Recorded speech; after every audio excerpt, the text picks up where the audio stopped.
अस्सलाम वालेकुम pigeon corner channel खुश आमदी। लो जी भाजी, देखो दाना मिक्स हो रहा। ए देख लो, ए साडा हत्थ, ए देख लो दाना। देखो यार, पता की आ, ये सर्दियों के हिसाब नाल दाना बनाया वा नॉर्मल जिहा, मतलब कि ना बहुता मोटा होवे ना बहुता पतला होवे, जिहड़ा कबूतर हजम कर लैन उस हिसाब नाल हर चीज़ नॉर्मल मिकदार च पाई आ असीं अपनी समझ नाल। हुण असीं आ दो बंदे रलाउण दे दाना, साडे हत्थ देख लो, घट्टा मिट्टी तो बिल्कुल साफ, माड़ा मोटा तो हुंदा ही है ना। देख लो, ए दिखाई तेरा हत्थ सोने, ए देख लो, ठीक है जी। ए चुक के एला सिटिया ही असीं, दिखाओ विचों घट्टा निकलदा पूरा भी, इंशाअल्लाह बिल्कुल नहीं निकलेगा घट्टा, क्योंकि अल्हम्दुलिल्लाह असीं वो लोकां वांगू दो नंबर ही नहीं कीते। शुक्र अल्लाह दा, हर चीज़ बिल्कुल प्रॉपर मिकदार च, कोई दो नंबर नहीं। ये मंडी बहावलदीन चला भरा जी दाना, ठीक है जी। आर्डर का माल सीगा मिक्स, असी मौसम के हिसाब नाल दाना बनाया ना। देखो दाना भी चमकदा, हालांकि कोई शायद इंशाअल्लाह एक स्पैशल दाना भी बनाईदा, जिहदे विच असीं है ना उत्ते जैतून का तेल भी हल्का जिहा सर्दियों नूं पा के देईदा। तुसीं भाईजान इस दाने के उत्ते जिहने लैना है ना, धोण की लोड़ कोई नहीं हैगी। घर लिया के मेरा एक मशवरा यह आ कि तुसीं पाओ ना तकरीबन 5 लीटर 5 किलो दाना अगर तुहाडे पैंदा वा, तुसीं कोशिश करिया करो 5 किलो दाने के उत्ते है ना तकरीबन 3 चमचियां जिहड़ियां ना जैतून का तेल पा दिया करो। तुहाडे कबूतर जैतून का तेल उत्ते छिड़क के मिक्स कर लिया, मिक्स करके तुसीं ओह पाओ, तुहाडे कबूतर इंशाअल्लाह ठप ठप उदों भी करनगे जदों बर्फ़ पैंदी होएगी।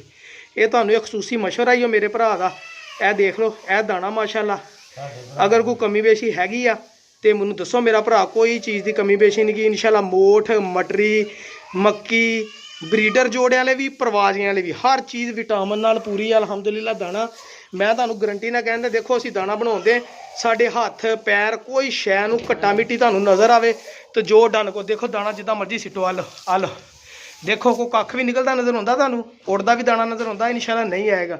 ये तुहाडे भरावां दे प्यार आ जनाब, ऐसी कोई गल नहीं गी। ए देखो, ए मोठ आ, ठीक है जी।